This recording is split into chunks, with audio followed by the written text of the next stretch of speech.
My name is Allan Carson. I am living in this truck and camper, and I'm working online full time. I've got it's an F450 diesel Laramie, 2008, and I managed to get it with only 160,000 kilometers on it, so it's got lots of miles left.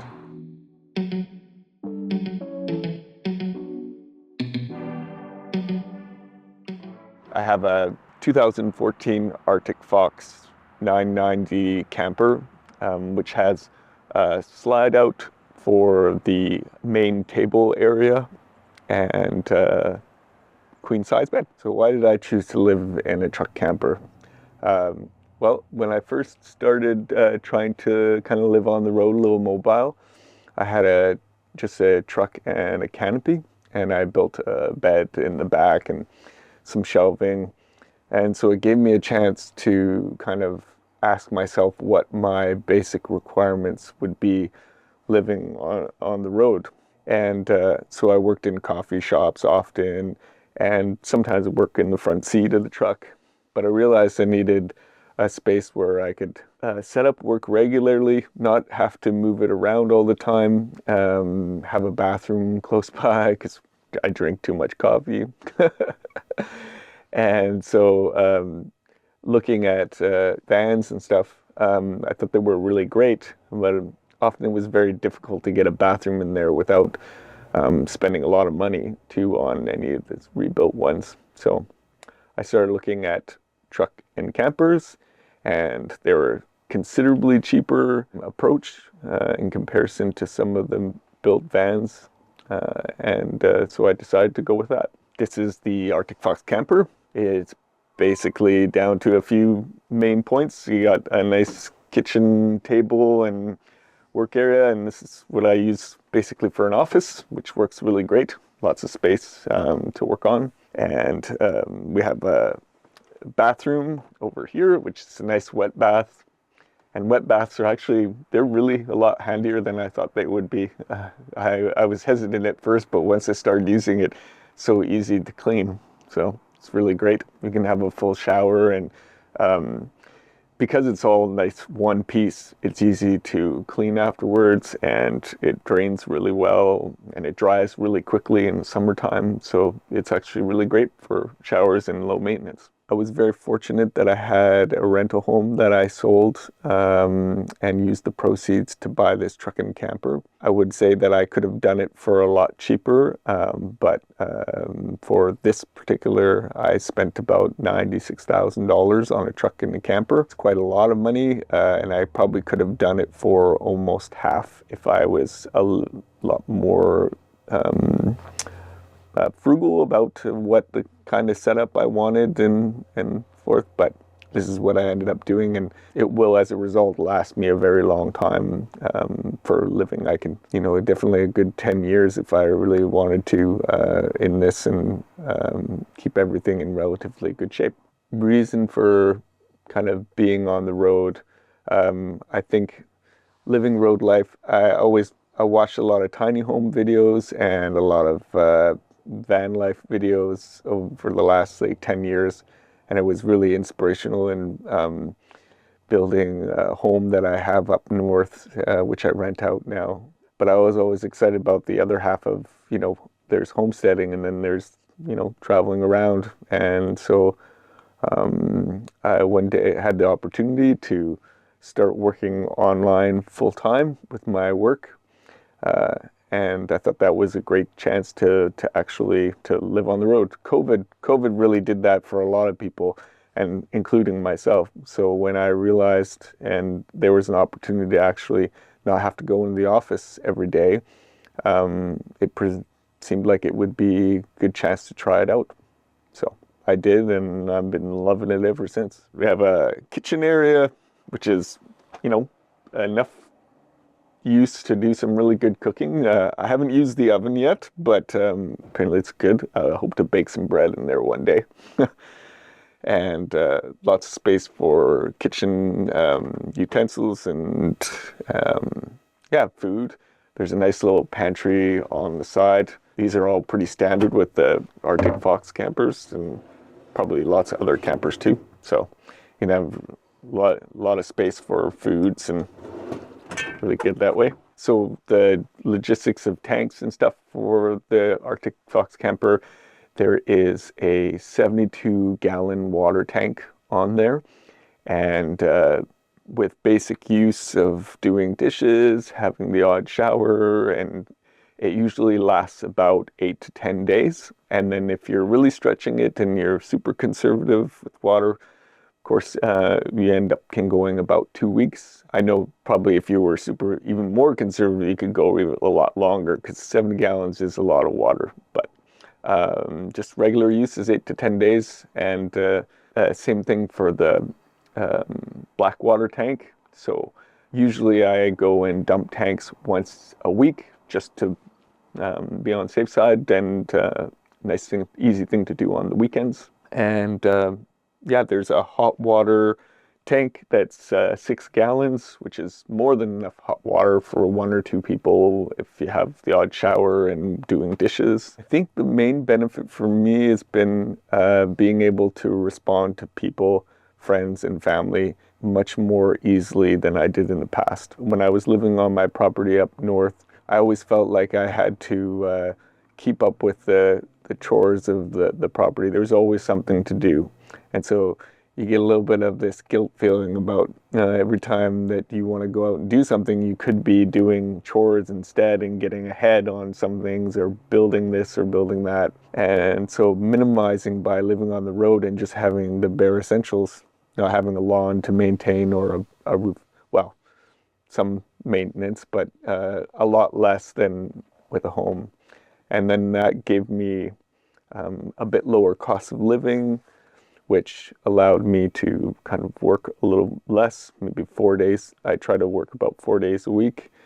And so it's more time in general to be with people. And so that's I think is definitely the main benefit. For propane, there is 2 30-pound propane tanks.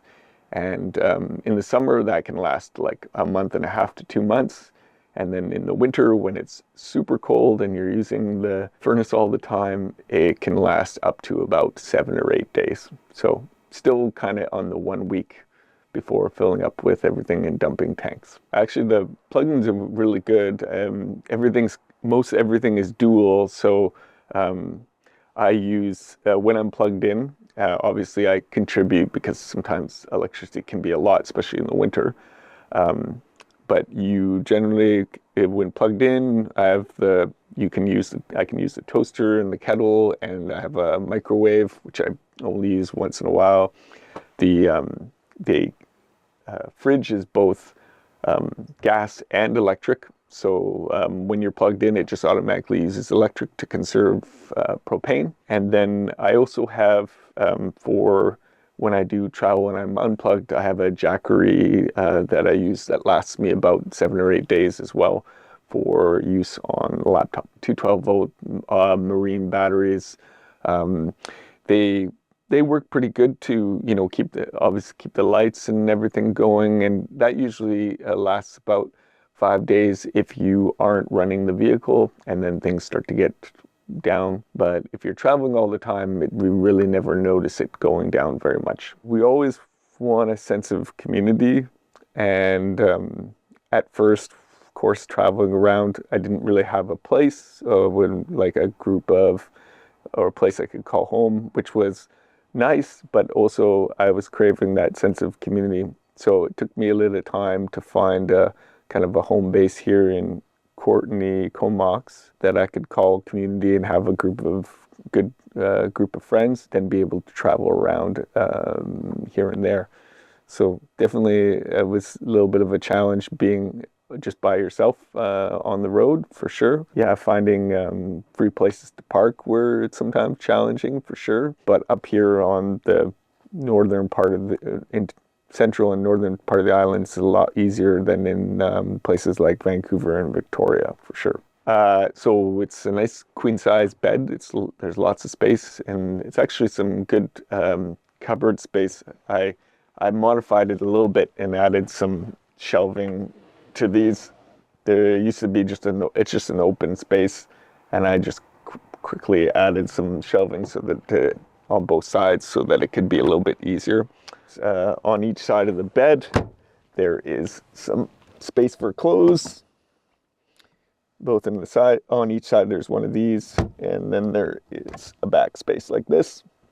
In the winter, I don't put too much stuff in these because that's the area where moisture builds up the most inside the unit, and against that back wall that's the most exposed over top of the cab. And so when the hot air travels up there and hits that wall, it condenses against there. So I keep stuff mostly out of there, and then I just go in there once a week or two and I wipe it down just to keep the moisture off. And that seems to do, I learned the lesson in my first winter in that had some stuff back there and wasn't looking at it regularly, and yeah, some mold did start to develop on there. So the best advice I can give for people who are wanting to live on the road is that to not be afraid to reach out to communities and people in communities for opportunities to find safe places to be, safe places to park. That's the biggest hurdle, I think, in life, in van life and living on the road. And it gets more and more challenging every day with municipalities developing further rules. Hopefully, maybe someday in the future, there'll be more opportunities also for safe places. I often would post on a community, like maybe a Facebook page or something like that, and say, hey, I work and live in my camper and I'm looking for a place to park. In exchange, I would do work around the home. And there's lots of people who really just are out there and who would love to have some help with taking care of their yard or doing some renos if you're tool handy. And so I would say that's the best advice I can give, is just to reach out to people in communities, and you'll be surprised at how easy it might be to find safe places to be and great people to surround yourself with. There's a little bit of a tool set up here. I just keep all my tools and miscellaneous stuff in here. And I also have there is a pull-out underneath here is a little bit of a basement, and there is an 8-foot long pull-out shelf or container behind the door there outside, and I put all my tools and carpentry tools in there, and that's what I use when I go around. I volunteer my time to do projects for people, and so it kind of acts as a little bit of a makeshift tool shed. So sometimes if I was parked in a place where I don't want to, I know I'm not camouflaged in any way. I'm a giant truck and camper, but there might be times where I'm staying in a town or right in a town site, and I don't want to be too conspicuous or obvious, and so I might just not put the slide out while I'm staying in it.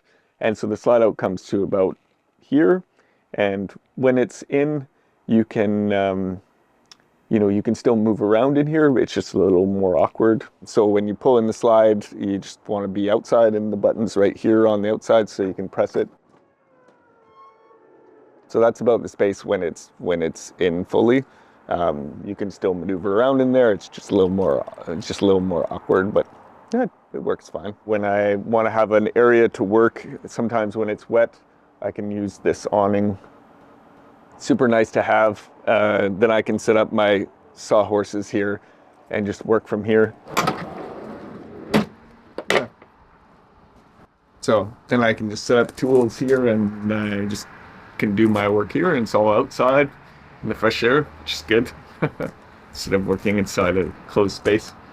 Yeah. If I do need extra power, or if I need to, say, power my jackery where I'm not in connection, there's an onboard propane generator, and so it's nice that it runs off of the entire system. Don't need to have an additional tank of anything. It just runs right off with two 30-pound propane tanks. So my personal philosophy on life, I don't think I have one. I spend a lot of time reading philosophy and writing about philosophical points of view, consciousness, and so on. And the more I write and think about it, the more I feel like I should have absolutely no opinion whatsoever. So I think the best philosophy in life is maybe just to enjoy as much of it as you can. For social media, I have developed a page called Vancouver Island Van Life, and a large group now of people dwelling on Vancouver Island, and I have been organizing meetups every 4 months to create a sense of community for people living on the road, so they can know that they consistently come together. And the events are free for those who can't afford it, and it's all by donation. I do just have an Instagram page that is a wandering philosopher handyman is the name. I started that when I first left, because those are the two things that I wanted to do while I was traveling, was to build stuff and write about life.